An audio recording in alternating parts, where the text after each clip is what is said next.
YouTube channel में आपका स्वागत है। आज का चैप्टर यूरोप में राष्ट्रवाद पढ़ेंगे। YouTube चैनल में आपका स्वागत है। लाइक सब्सक्राइब कर दीजिए, आप सब जुड़ जाइए। आज का पढ़ाई करेंगे यूरोप में राष्ट्रवाद कैसे हो और कब हुआ। आपको इस वीडियो को पूरा देखना है, तब आपको समझ में आएगा। क्लास 10 का बिहार बोर्ड एग्जाम प्रश्न पूछा जाता है। इसमें 5 प्रश्न पूछा जाता है। टोटल 20 नंबर का चैप्टर बहुत महत्वपूर्ण है। इस वीडियो को पूरा देखना, तब समझ में आएगा। चलिए शुरू करते हैं आज का चैप्टर यूरोप का राष्ट्रवाद। यूरोप में राष्ट्रवाद, शॉर्ट नोट्स।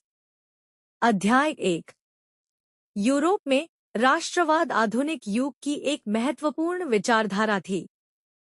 इसका उद्देश्य लोगों में राष्ट्रीय एकता और अपने देश के प्रति प्रेम की भावना पैदा करना था। 1815 एक फ्रांसीसी क्रांति की हार के बाद वियना कांग्रेस आयोजित हुई। फ्रांसीसी क्रांति ने राष्ट्रवाद के विकास में महत्वपूर्ण भूमिका स्थापित करना था। स्वतंत्रता, ऑस्ट्रिया के चांसलर मेटरनिख ने इसके विचार पूरे यूरोप में फैले। 1830 का योगदान की फ्रांस की क्रांति। नेपोलियन ने अपने अभियानों द्वारा उदारवाद और राष्ट्रवाद को यूरोप के विभिन्न देशों तक पहुंचाया। अन्य यूरोपीय देशों में भी शासन ने कई आंदोलनों को प्रेरणा मिली। राष्ट्रीय चेतना को बढ़ावा दिया। 1848 की क्रांति। फ्रांस में लुई फिलिप के विरुद्ध क्रांति हुई। लोकतंत्र, स्वतंत्रता और राष्ट्रीय एकता की मांग को बल मिला। 6. इटली का एकीकरण। इटली पहले कई छोटे राज्यों में बंटा हुआ था। मैजनी, कावूर और गैरीबाल्डी के प्रयासों से इटली का एकीकरण हुआ।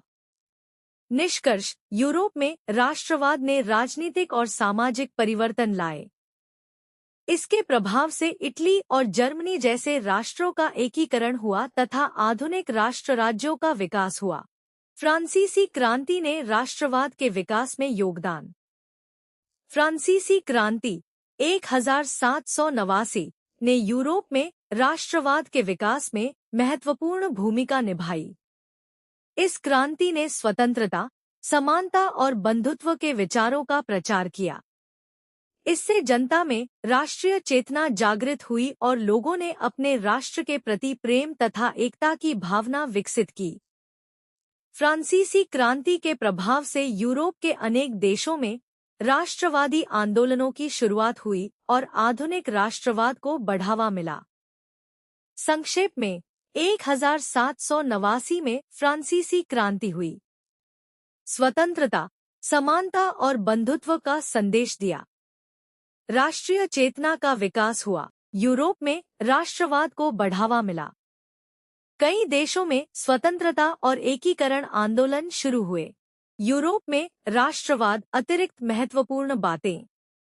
राष्ट्रवाद लोगों में अपने देश के प्रति प्रेम, एकता और बलिदान की भावना पैदा करता है। नेपोलियन बोनापार्ट ने यूरोप के कई देशों में सुधार लागू किए, जिससे राष्ट्रवाद को बढ़ावा मिला। 1815 की वियना कांग्रेस का उद्देश्य यूरोप में पुरानी राजशाही व्यवस्था को पुनः स्थापित करना था। मेटरनिख ऑस्ट्रिया का चांसलर था, जिसने राष्ट्रवादी और उदारवादी आंदोलनों का विरोध किया। 1830 की फ्रांस की क्रांति ने पूरे यूरोप में स्वतंत्रता और राष्ट्रवाद की भावना को मजबूत किया। 1848 की क्रांति को राष्ट्रों का वसंत कहा जाता है, क्योंकि इसने कई देशों में राष्ट्रीय आंदोलनों को प्रेरित किया। इटली के एकीकरण में मैजनी, कावूर और गैरीबाल्डी का महत्वपूर्ण योगदान था। जर्मनी के एकीकरण में बिस्मार्क ने प्रमुख भूमिका निभाई। राष्ट्रवाद के कारण यूरोप में कई नए राष्ट्र राज्यों का निर्माण हुआ। यूरोप में राष्ट्रवाद ने आधुनिक लोकतंत्र और राष्ट्रीय एकता के विकास में महत्वपूर्ण योगदान दिया। परीक्षा के लिए निष्कर्ष, फ्रांसीसी क्रांति, नेपोलियन, वियना कांग्रेस, 1830 और 1848 की क्रांतियां तथा इटली और जर्मनी का एकीकरण, ये सभी यूरोप में राष्ट्रवाद के विकास की प्रमुख घटनाएं थी।